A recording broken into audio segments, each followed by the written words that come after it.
Emma Hayes' Chelsea are on their farewell tour. They've had an absolutely grueling schedule internationally and domestically. The squad is looking ragged, and then coming up against Paris FC, who play this really interesting press, closing down the centre of the pitch.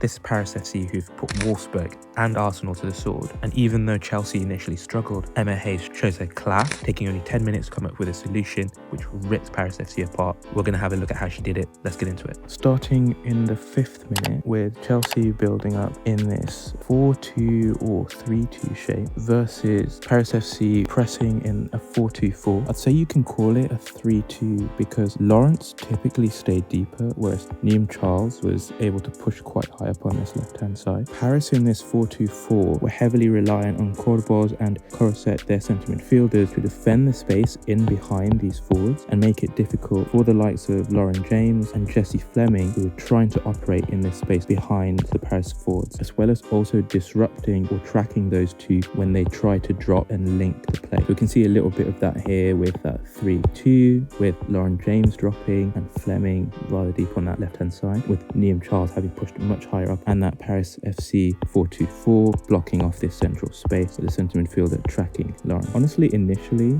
Chelsea's 3-2 really struggled, mainly because Buchanan and Carter weren't confident in playing switches of play for the wide players Cannerid and Neem Charles, and so instead Chelsea were playing really slow switches of play across this back three, allowing Paris FC to be able to adjust and cover across in their mid-block. With this slow passing, it allowed Sawyer and Bogart, the Paris FC fullbacks, to be able to jump, tracking Chelsea forwards when they dropped, with those Paris FC centre midfielders defending against the near side Chelsea number 8, typically boxing Chelsea in and forcing Chelsea to retreat. On an occasion, this actually led to Paris FC catching Chelsea out and created a platform for their counter-attacks, which could have been more successful if they were able to beat the offside trap or there was VAR. I think the game turned at the 24th minute. Essentially, Chelsea adjusted their play. So we still have that 4-2 deep. Paris FC are still defending in the same way with a 4-2-4. However, Chelsea will leave just Cuthbert as the CDM and position Nusken and Fleming as the number 8s. What this does is it occupies Korboth and Korosec, the centre midfielders for Paris FC, which is what we see here. And then that creates space when Chelsea pass out into these wide spaces for the Chelsea fullbacks to be able to pass back inside with the Paris FC centre midfielders occupied into Chelsea forwards dropping, with that Chelsea forward then able to lay off to supporting runners being those number 8s, etc. Which is exactly what we see here with the ball passed out wide, and then from this wide space in Lawrence with our two centre midfielders for Paris FC occupied, Lawrence Pass is able to go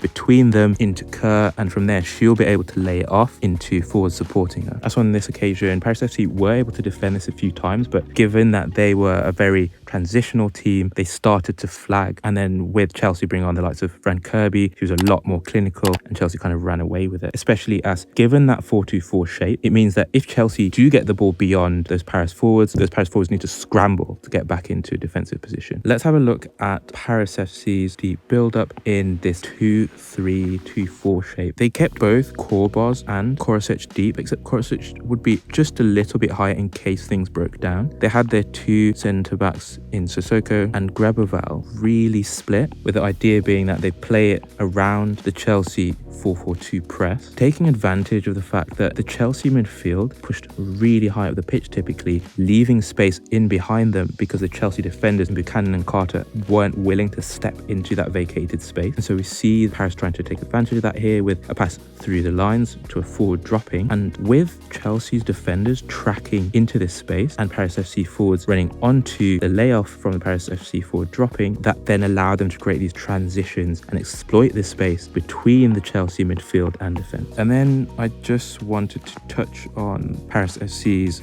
late build-up, where we still have our centre-backs splitting to try and play in those wide spaces. However, there was an onus on playing down this right-hand side with Abdulina, a late sub, the left-back pushing really high up on that left-hand side, allowing the forwards to narrow for Paris FC. Chelsea are still defending or pressing in that 4-4-2 shape, but at this point they've got Kirby, who's essentially playing as a number 8 with Cuthbert at this point, with Ingle as the CDM when they're in possession. Paris FC look to be passing it up this right hand side, because they would have both Mateo and Thiney, the creative powerhouses, trying to overload this right hand side. I assume they were hoping to try and take advantage of Lauren James, who at this point had been subbed off, with Canarid playing on their side instead. Canarid, who wouldn't roam centrally when in possession like Lauren James. Anyway, Paris FC are rebuffed. They go back to the goalkeeper, drawing Chelsea's press onto them, but again creating that space in behind the Chelsea press. Deja vu really, with Mateo having dropped, tracked by Carter,